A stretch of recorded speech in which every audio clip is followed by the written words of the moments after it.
أنا مسؤولة التنظيم هنا في أرباب الحرف. طبعا إحنا أرباب الحرف عبارة عن مجلس ثقافي أكثر من إنه كافيه، آرت جاليري بضم جميع الثقافات وجميع أنواع المهن والموسيقى والرسم والفن. وطبعا أهلا وسهلا فيكم بأرباب الحرف.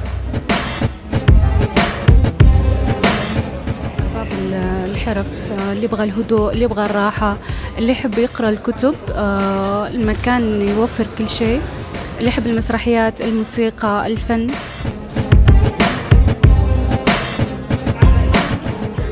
مشروع أرباب الحرف هو مشروع يؤنسن الحياة وتعزيز القوة السعودية الناعمة، أن نغير النظرة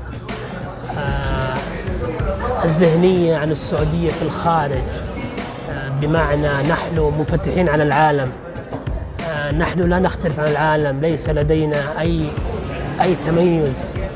ماسكة قسم السينمائي في أرباب الحرف، وبرضو أعمل ميك اب بيوتي، خبرة 8 سنين.